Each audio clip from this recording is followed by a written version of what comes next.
Actually, I was interested in dentistry way back when we had career days in high school.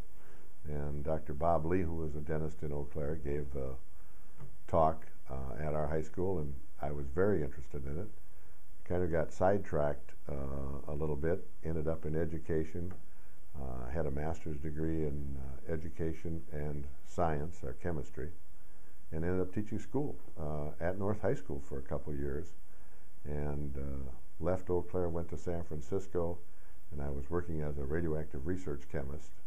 It was kind of fun because I was doing radioactive research on rats in the basement, but to get to my lab, I had to walk through the dental school.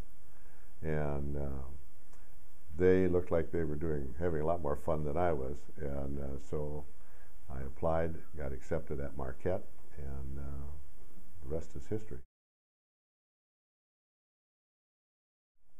Well, dentistry's, it was interesting because when I went through chemistry, actually started on my PhD in chemistry down in Florida State University at one time, and there were thousands and thousands and thousands of equations and compounds and molecules, etc. And I looked at dentistry, I said, oh boy, 32 teeth. I can master that in no time. And what I have found out is that dentistry is not just 32 teeth. It's a very, very interesting field. It's very, very complex. Attached to all the teeth are people, and I enjoy people.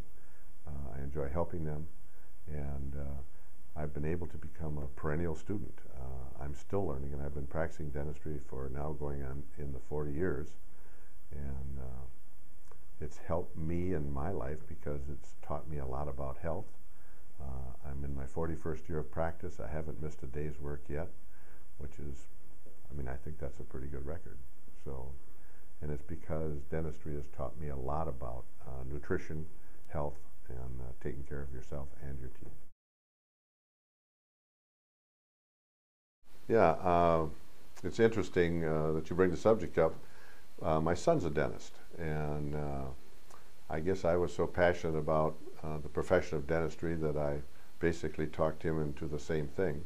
And he went to school in Colorado, University of Colorado Dental School, and practices now on the Western Slope in Glenwood Springs, Colorado. And he shares a couple passions that I have. He loves dentistry. He loves to fly fish. I engage that passion with him. And he loves to play golf. He lives on a golf course, has 3 major trout streams within 8 miles of his house, and then he's 20 miles from the Aspen ski area. So he has all of his passions basically in his backyard, and so he's enjoying himself. And then I have a daughter who lives in Minneapolis who has blessed us with 2 daughters, and so I'm a grandfather to a 6- and an 8-year-old, and so they still think I'm cool, and so it's pretty cool, pretty much fun. I guess my favorite hobby would be fishing. I still love fly fishing. I've been blessed. I fished in Chile and Brazil and kind of all over the world, a lot in Alaska and northern Canada. I love fly fishing. One of my favorite fly fishing events would be bone fishing in the Bahamas, and I do that usually every winter. And then I'm a pilot, and I have a 182 Cessna that I put on floats in the summer, and that's allowed me to fly up into Canada to do some of the special fishing in Canada. So I love that, and then I've used that plane to fly from Eau Claire up to my cabin, which is up by Hayward. So that's kind of a treat. So I love flying. I'm a golfer, and I've always been very active in exercise. I've run many marathons. This last August, I completed my 22nd year where we've done a 100-mile bike ride. So we've done it 22 years in a row. And I did a couple rollerblade marathons this summer. And then I was blessed. I went to Africa about a month ago, and I climbed Mount Kilimanjaro. So that was a pretty special treat. So, and then another passion that I have is I'm a very avid wood carver, and I do a lot of carved fish, mammals, elk, deer, antelope, And that I just finished actually carving a Santa Claus, which is kind of special. So. Yeah, it's really, I'm kind of a bottom line guy, and when I look at dentistry as a huge profession, we do gums, we do cavities, we do function, and we do aesthetics. That's all we do. Now, there's a lot of different parts to all those things, but the simplistic view of dentistry is that a clean tooth cannot decay, period.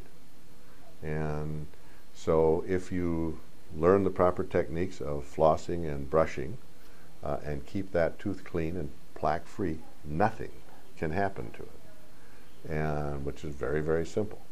And we do an awful lot with people that have temporomandibular joint problems or pains in this part of the face by the ear. That's a functional thing. I have been blessed. I've taught down at the L.D. Pankey Institute since 1985, and I teach occlusion and teach aesthetics and teach good diagnosis to other dentists. I've been blessed by being able to do that, and it's helped me in my profession. And so really it's simple. If you learn how to take care of your teeth, get them cleaned once or twice a year professionally, and then manage your diet.